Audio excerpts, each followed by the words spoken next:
what would you tell your younger self if you could go back in time? And what would you tell your younger self? What kind of advice would you give?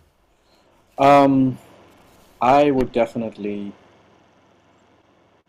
tell myself to not let other people other le to not let other people's issues influence my choices, influence my life.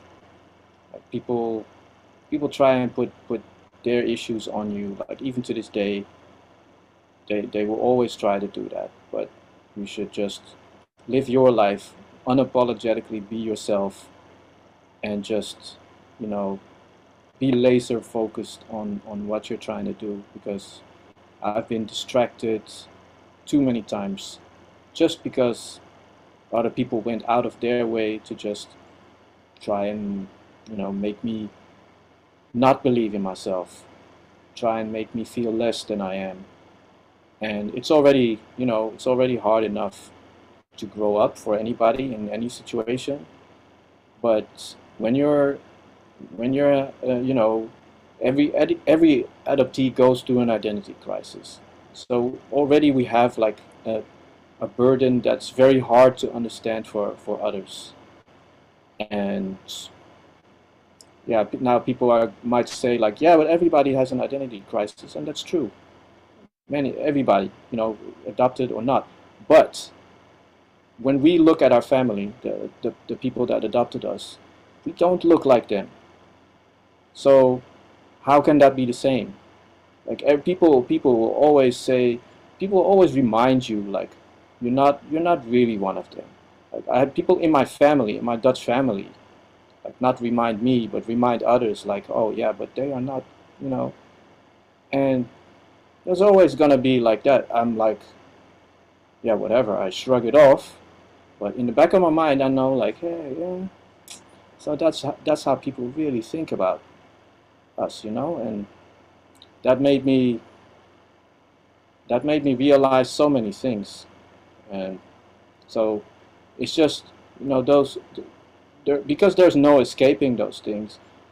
There's all we have is just what we are trying to do, our goals. We need to stop thinking about like what other people want us to do, how other people want us to see ourselves. So yeah, that's what I would tell. That's what I would tell my younger self. Yeah. Oh, let it breathe. Just be yourself. 너를 위한 달콤한 시간. What have you learned that you could share with others? About adoption. About life, about adoption? Um, well, I think getting older.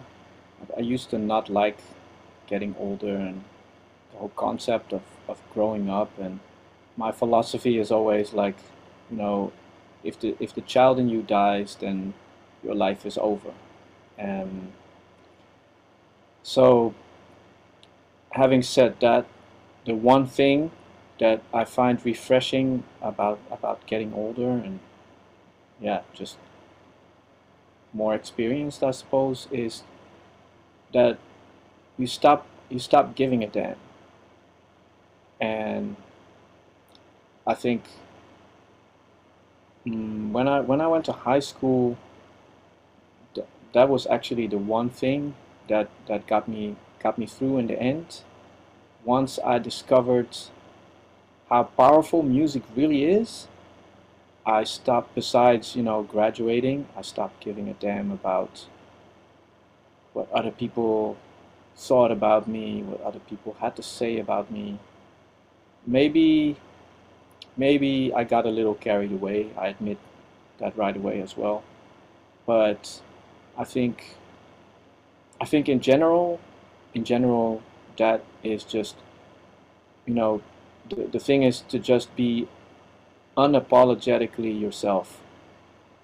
No filter, no nothing. Because life is too short to just be anything else. And I know it's very easy. Like it's very easy to look for things to escape reality, and there's gambling and video games, and there's drugs, and there's all kinds of things. Um, but in the end, if you just unapologetically yourself, then you will avoid so many misconceptions, so many distractions.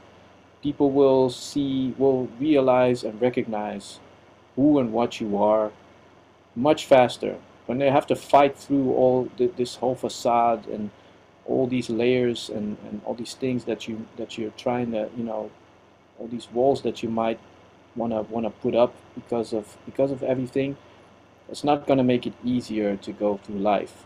It's making it harder for people that really matter to get close to you, people that you need, because you can't just go through life all by yourself. You need friends, you need loved ones, and for many things you still need family as well. Um, so if it's just if they have to fight through that filter, then it's just gonna be miserable. Everybody's gonna be miserable. And I wish I would have seen that earlier, sooner.